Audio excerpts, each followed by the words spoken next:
Hello, this is Dr. Shawn M. Nicholson, and this is the Pass Eye On podcast. I had to laugh because I love the little music that comes in right before the show. So that's why I was laughing. For those of you that are looking at me, I'm excited today that I have a very special guest with us in the quote unquote virtual studio that is going to really share what their passion is. And those of you that know me, I believe that passion is the ability to pass on. So much so that I had to trademark that, and that is my trademark. I love to pass on. I want to activate your passion, your potential, and your purpose. And this is just another way that I can highlight, spotlight individuals that love doing the same thing. I do have to give shout out to the Black Speakers Network, Mr. Brian Olds, which is doing a tremendous job with showcasing and giving opportunities to Black speakers. And I'm just excited for him. And this is a special edition of the Pass Eye On podcast that I'm spotlighting some of those great individuals with the Black Speakers Network. So I do want to do that. Well, this beautiful woman that we have on the side here is none other than an individual that is a part of the Black Speakers Network that is doing a tremendous work for the community and for the world. Her ministry or business, if you will, is centered around holistic living. And I love that all in it itself is holistic living. And not to mention that she has a tremendous testimony, in my opinion, is the catalyst for what has allowed her to pivot to her passion. So none other than Miss Cassandra Hill. Welcome. Welcome. Thank you for inviting me to your stage, Dr. Shawn. For you guys who didn't know, we were talking a little bit before this got going, and I was like, wow, this man is doing incredible work. I mean, Oh, wow. just, Thank you. I'm so impressed. Well, I appreciate that. Thank you. And I'm just, again, as I always tell people, I'm a vessel. I have to make sure I do the things that I feel I'm led to do. And this is a way to do it. And like I said, my trademark fits me. This is my way to pass on to everyone that I come in contact with. Yes.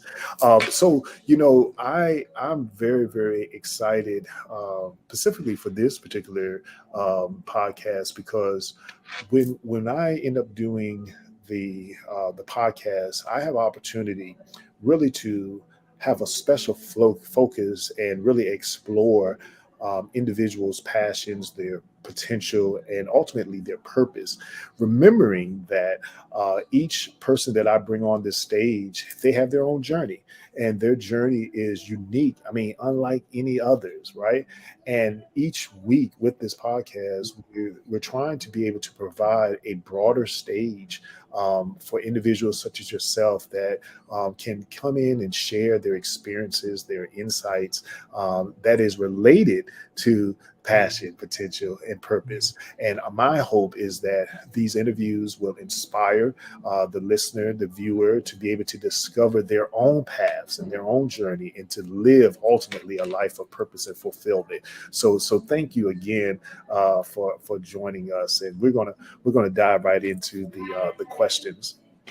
So number one, I would like for you, if you could, to basically just um, share your journey of discovering your passion.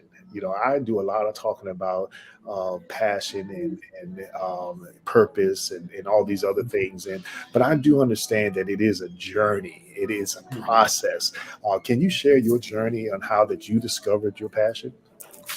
You know, for a lot of people, you think your passion is what you're great at, what you're good at. And for many years, I had a career in corporate America as a gerontologist. I honestly thought that was my passion. I was great at it, was recognized, all these national awards and stuff. So I worked as a gerontologist for over a decade, thinking it was my passion just because I was good in it. And honestly, I didn't realize that wasn't my passion until I took that break and had some time to just focus on Cassandra. And then I realized that, hey, you love helping people, because everything in any career I've had, I've always been about pouring into others. And so I knew that was my passion. However, I didn't realize that it was connected to Black women. Honestly, the pandemic made it just, yeah, this is what you're passionate about. So I think for me, it was just being honest with myself and having some time to reflect, to where I realized that this is something you've been doing all along. You just never thought it could be a career or a business, or but that's what you're passionate about. That's awesome. That's awesome. So I guess it's safe to say that there was, in fact, a pivotal moment that you um, decided that, okay, this is what's leading me to the current path that I'm in now. Yeah, Yeah, yeah. that's awesome. Um, who would have thought a pandemic?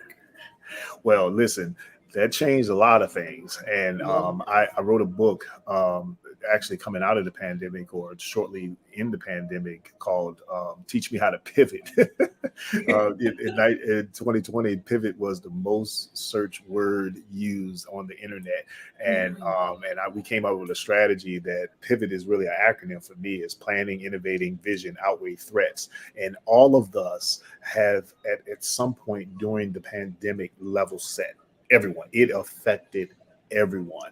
Wasn't like the recession, wasn't like the Great Depression, wasn't like that. It hit certain people. This everybody. Yeah, Everybody had the level set. Millionaires, people that are hundredaires, if you will. These all these individuals were tremendously impacted by it. So it was a good learning. I feel learning mhm. time for us to really search and figure out, well, do I really want to be doing what I'm doing right now for the rest of my life, because jobs were being gone. And I mean, it's just a lot of things. Now, my definition of passion simply is the ability to pass eye on. That's my definition. But how would you define passion, and how does it differ, if you will, from just interest or enthusiasm? Yeah. For me, passion is what you do when no one's watching, and what you love doing. It's what fuels you, it's what gives you life, it's what you would do for free. That's your passion. And I think your interest is, like me, I love reading. I'm a reader. Um, I like to travel. Those are interests. But if I don't read today, it's not going to really affect my quality of life per se. To whereas if I stopped doing what I'm doing, empowering women, particularly Black women, I want to feel the same about myself. So I think your passion is what, there's almost no compromise on your passion, to where your interest, it can vary, it can waver. No, that's great. And I tend to ask individuals that question, and there's always a common thread, and that thread is basically that I would do this for free. What I mean, this is something that I would do for free, and I love it because I mean it's really about purpose, right?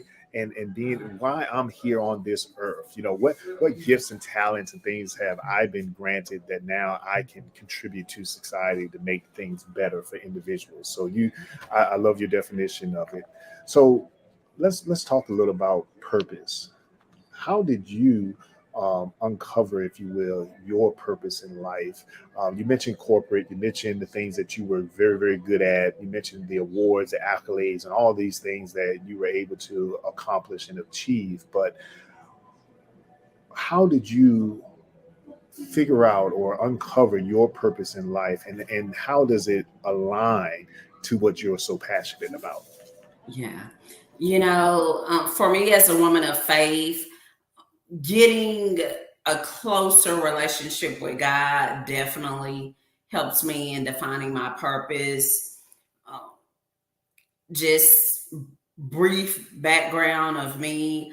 Um, Initially, when I left corporate, it was because I was diagnosed with systemic lupus, and my doctors wanted me to undergo chemo treatment for lupus. And there's no way I can do that and work in corporate America. And so initially, that's how I had the downtime to even figure out, okay, why is this happening? What will my life look like after this? And for me, God just revealed a lot of things to me. I learned a lot. Honestly, going through that time, going back to college, um, even though, yeah, here I'm a woman with a master's degree and everything, going back to college really helped me because one, that's how I ended up developing a regimen that put me in remission, just taking courses in alternative medicine, health, wellness. And I think we're all on a healing journey. Your healing journey might not look like mine. You might not have lupus or any type of autoimmune condition, but our physical and emotional health is so interconnected. And so when you're on a healing journey, the more you heal, the better you understand yourself. And so that helped me for sure in finding my purpose. The more I healed and I realized that, wow, Cassandra, what you went through is not atypical. You have a lot of Black women who are educated and they're working in corporate America, but they're working themselves to death. So, Literally, literally. yes, literally. And so, how can you impart what you went through to show that, yeah, you can be a boss, but you can love yourself and take care of yourself? Um, and so, I believe I discovered that um, with God's help, and then also seeking outside resources, going through therapy, coaching, and like I said, educating myself as well helped me to realize this is why you went through what you went through. So that's very thank you, and that's very important because um, people often feel disconnected between their daily work and their true purpose, and being able to somehow align their professional life with their passion and purpose is just, I mean, it's just awesome. And it sounds like this is exactly what you have been able to do. You want to elaborate on that a little? Sure, because honestly, you go to the doctor. I know for me, I went to the doctor like, hey, I'm there to get another round of transfusion. And I knew I felt better, but I didn't realize I was in remission until they did the lab work. And the doctor's like, oh, your tests are, normal. And I'm like, wow, like, really? And so initially I thought, because I was in so many support groups, I'm sharing with everybody I know that got lupus, like, hey, you may want to consider this alternative stuff because I'm good. And it's so funny because honestly, when I first started my business, I was catering. I just knew like God healed me. I'm supposed to just help everyone who got lupus or even some similar to lupus. Let me help y'all. You want y'all to live in pain. Um, and and yes, I still do serve some people in that capacity, but what gave me the clarity, honestly, like I said, pandemic, and then not only the pandemic, but the George Floyd.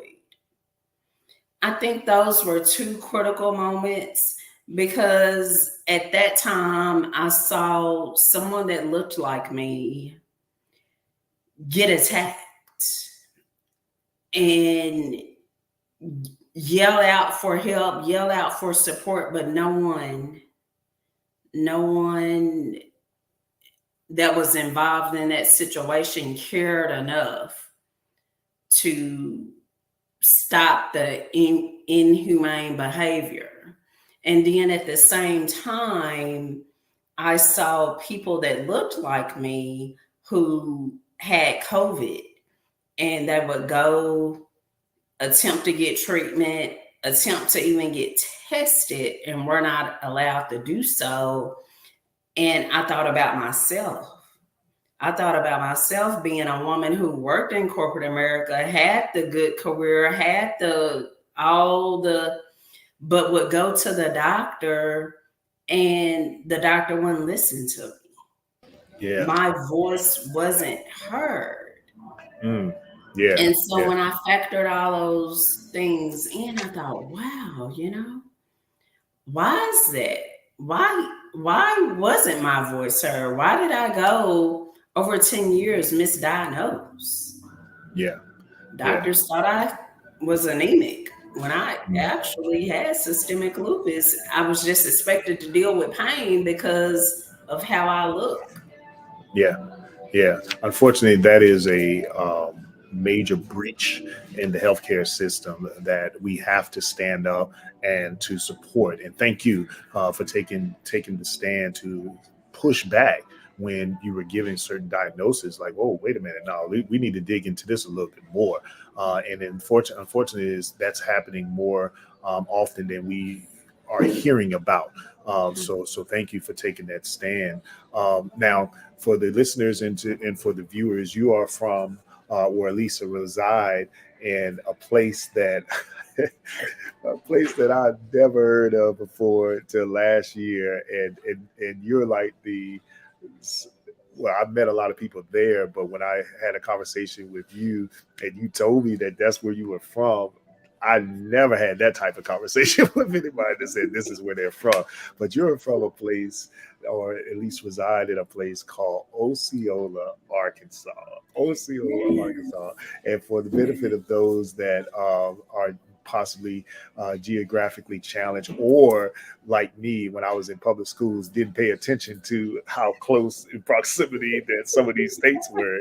It's right next door to Memphis, Tennessee, and then close to Little Rock, Arkansas. Yeah. So yeah, so you, I want to talk about the impact that your pursuit has had on other individuals, and basically how does your living, um, or life, if you will, drives the passion and the purpose that you have, to influence those that are around you. Because I heard you say that when you found out that what you did worked, you was like, hey, let me tell somebody else that, hey, maybe you need to look at this a different way.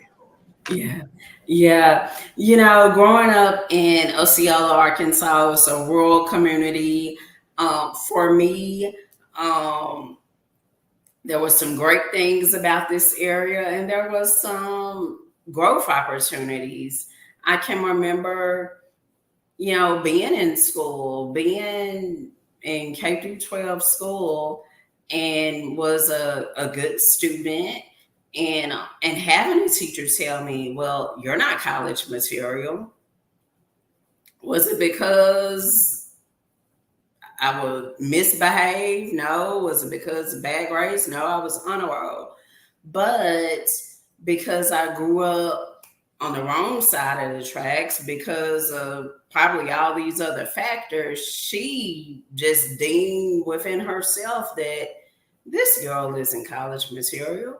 So for me, um, I pray that I show younger people it doesn't matter where you come from, that you can come from quote unquote the wrong side of the tracks. You could be that first generation college student. And guess what? You can make it. Not only make it, you can thrive. And I pray that they're able to see the possibilities for themselves, that your zip code doesn't determine your final destination.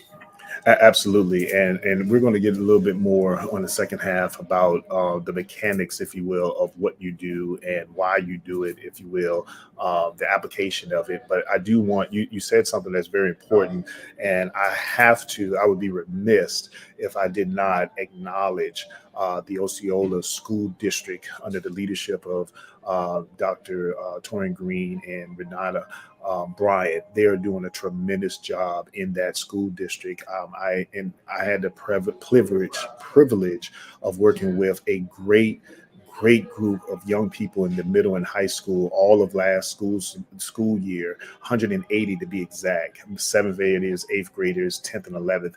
And between what they're doing and bringing and exposing them to, and then the work that we tried to do there, and I understand that your mother is an educator as well, and so other people that are like that. Thank you so much for doing, because we have to show our young people that there is an alternative to the things that they're being exposed to. And since we have the ability to expose you to stuff, we're going to bring you the best of the best. And I believe that the Osceola School District is doing just that. And then that, coupled with the work that you're doing in holistic living, and really just being a beacon light to individuals, it's just phenomenal. So I do want to, I do have to mention that there is some great work being done in a place I've never heard of before, and that's Osceola, Arkansas. And I'm glad to be a part of the work that's going on. Yeah, so thank you. Yeah. So listen, we're going to dive. We're going to go to a commercial. We're going to come back, and we're going to really get into your work and the things that you're doing. So we'll be right back.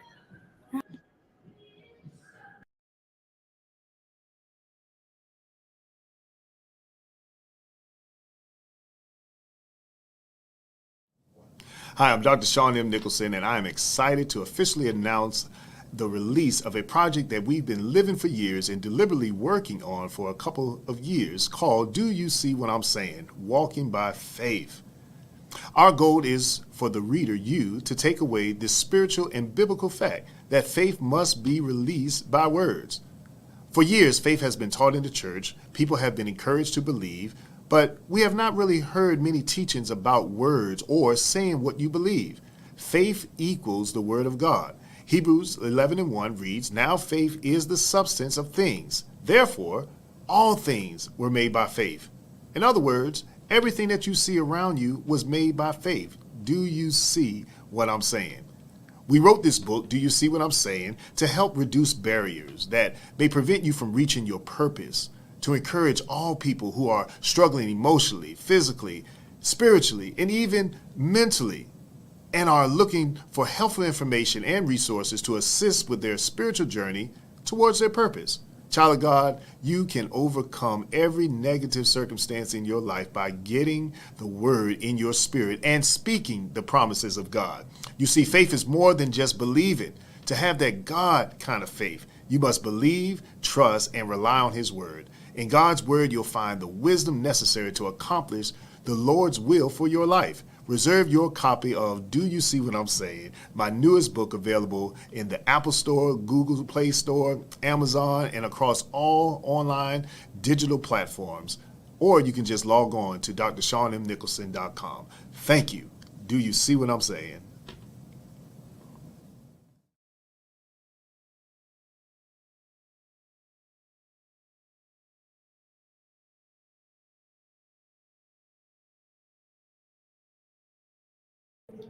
All right.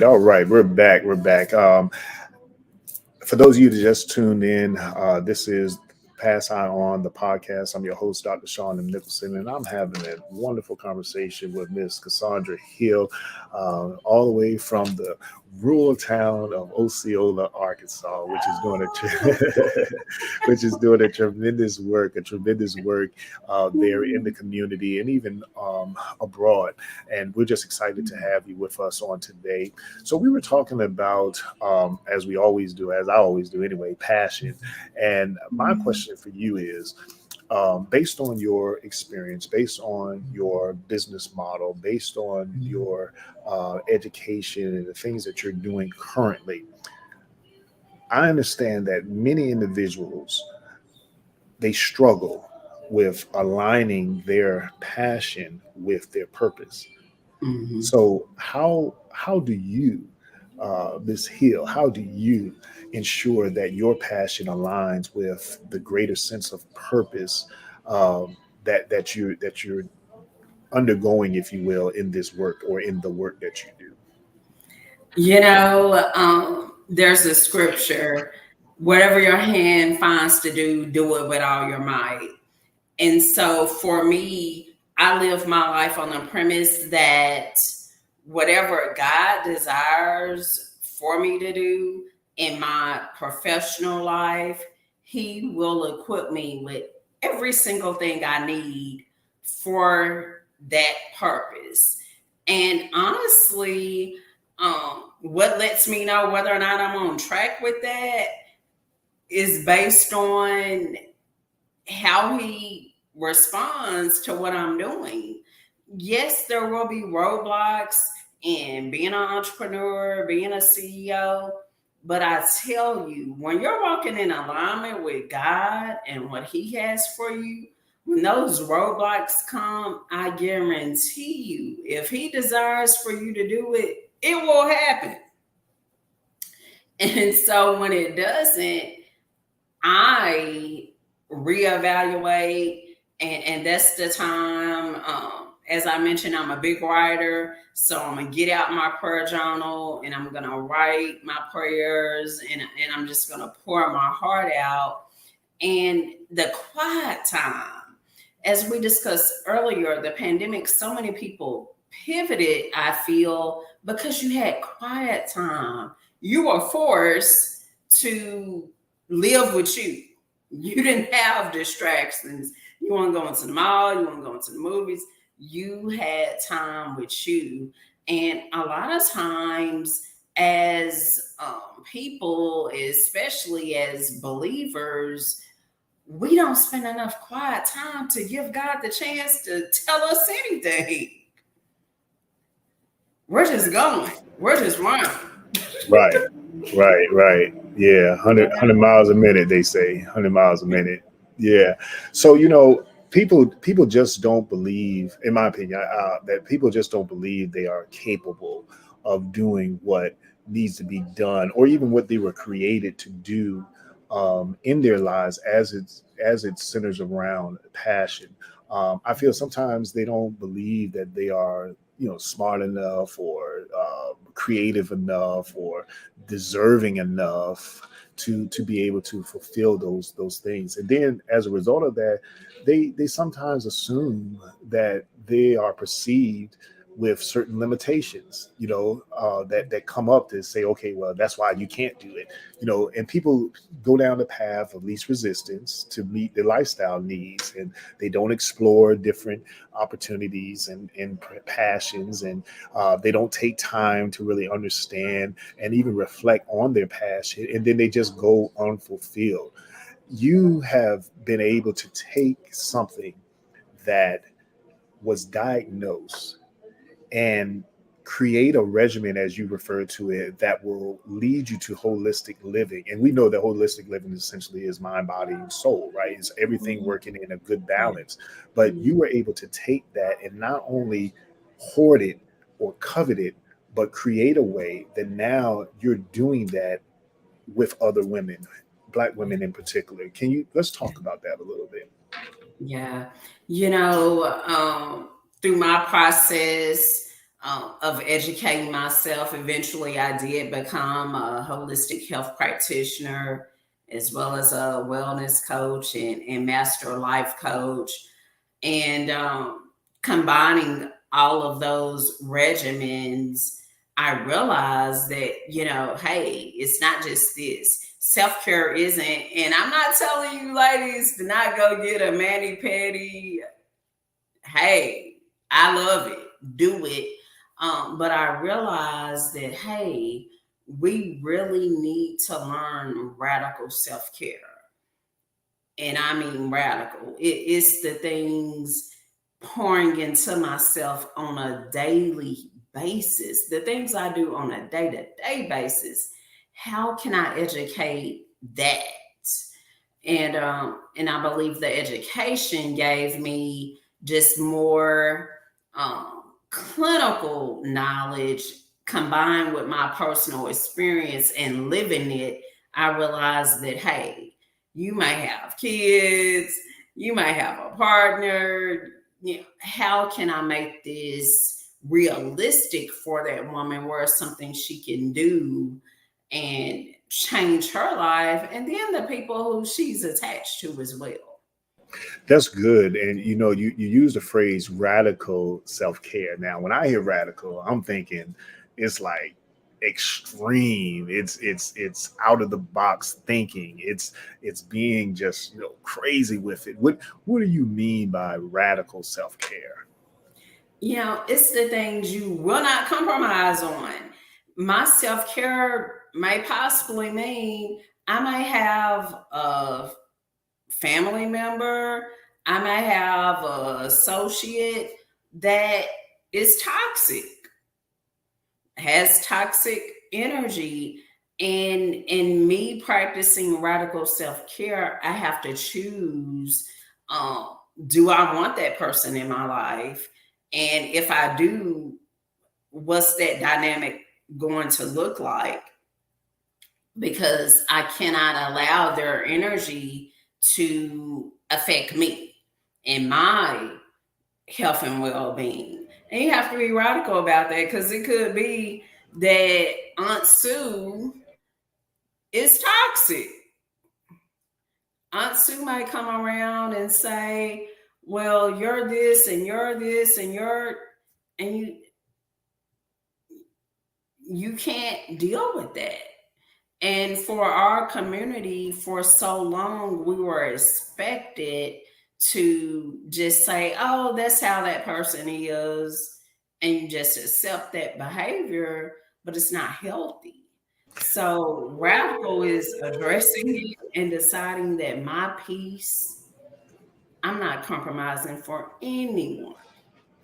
So you mean to tell me that if I'm practicing radical self-care, I have permission to be selfish and take care of me? Is that what you're saying? That's what I'm saying. I'm saying, yes, take care of you. You are number one, because here's the thing, if you're not number one in your life, there will come a point to where you're not able to take care of the people you actually do want to take care of, because you're drained. You're white. Absolutely. I've often said that and made in conversations that I have to take care of myself in every facet, because if I'm not good, nobody's good. Yeah. Because as leaders, as head of households, as Mhm. whatever, we have responsibilities, but we also Mhm. have obligations, and that means you have people that literally are depending on you, for direction, for guidance, for encouragement, for strength, for protection, all these different things. And if you, the individual, are drained of all of those things due to the fact of negative energy, that's not healthy. And so, yes, we do have to draw the line in the sand. We do have to set boundaries. We do have to do that. And it's not that we're being selfish by No. definition, but at the same time, we're being wise, because we have to make sure that we take care of ourselves in order to be able to take care of the people that we love. So, Yeah. I 100% agree with that. And I subscribe to it as well. So, thank you for sharing that. Our podcast, um, the audience consists of diverse individuals, and I would like for you to kind of give, if you will, some general advice um, that you could provide to them that will ignite, or as I like to refer to it, activate their passion, their potential, and purpose. Um, how would you? What advice would you give that they can embrace those things and then start living a life on purpose? Sure. I would say, in regards to activating your past ion, that there is no one single act that leads to success. It's the things you do on a day to day basis that will create widespread impact. So know that your passion, it is, it's not a sprint. It literally is a marathon, but because you love it, you're willing to stay on that marathon for as long as it takes. And once you figure out what that is, what you're willing to do for as long as it takes, that is your passion. That's awesome. Thank you. Thank you. So we're just about at the end, and they say that time flies when you're having fun. But I want to do this. Can you share a success story of someone who found their passion, that realized their potential, if you will, and even found, or found their purpose in life because of your journey? Do you have a success story? I do. I do. I'm working with a woman right now. She's actually one of my intensive clients, and that's basically someone who says yes to working with me for 2 months. Yeah, I know they're crazy. But this lady and I, wow, I just cannot believe that when we started, although she had a business, she wasn't for sure what direction she wanted to go with that business. She wasn't for sure outside of that business, which happens to be a nonprofit business, what her professional life looked like outside of the nonprofit. But in doing the work and learning her and discovering herself, I'm just so thankful to God. She's made me even feel more ignited. She's had so many doors open and discovering what she's passionate about. Because the thing of it, when you're passionate about something, it's magnetic. It attracts the energy, and so she's blown away with the opportunities, and literally this one opportunity, which right now I can't say because she hasn't announced to the world yet, but she has this opportunity with one of the largest companies in, I know, the US. um, just through rediscovering her and loving her. So right now she's one that great success story, and doing the work, pulling back those layers, healing herself, and discovering her passion. In 2 months' time, she has created some doors that I know came from God, but it came from her doing the work. Definitely came from God, definitely came from her doing the work, and definitely came for you allowing yourself to be available enough to share your passion with her so that she can achieve the things that she sought forth. So thank you. Thank you for doing that. Well, listen, that's our time, but I want you to tell the viewers how that they can find you, whether it's your social media platform, your website, or whatever you want to share with the viewers and the listeners. Sure. Stay connected. I would love for this conversation to continue. You can find me on my website, CassandraRHill.com, CassandraRHill.com. And also on the website, you'll see links to my social media as well. If you would like to converse with me on social media, you'll find my Facebook, Twitter, and Instagram, and all those links there at CassandraRHill.com. And she's being very modest. She's definitely her platform is definitely very attractive. You definitely will want to check out her website and look at some of the things that she's doing, and I'm sure you'll find a place that she'll be able to help you with as well. So thank you for being a guest with us on Pass Eye on the podcast. And again, I got to give shout out to Brian Olds and the Black Speakers Network. He's doing a tremendous job there, spotlighting, highlighting, and sharing opportunities for Black speakers. You know, we gotta stick together and do the things that we were created to do, but we can do more together. So definitely kudos to him. Thank you again for joining me on this episode of this podcast, and I'm excited to hear about more work and success that you're going to be able to achieve through your passion. So thank you once again. Well, that's it for this particular episode of the Pass Eye On podcast. I thank each one of you for joining me on this week, and we have more to come. This month, we're spotlighting the Black Speakers Network's people and individuals that are there. So I'm just excited to be able to present some great leaders, some great individuals in that regard. So until the next time, remember, passion is the ability to pass eye on, and we will see you next time.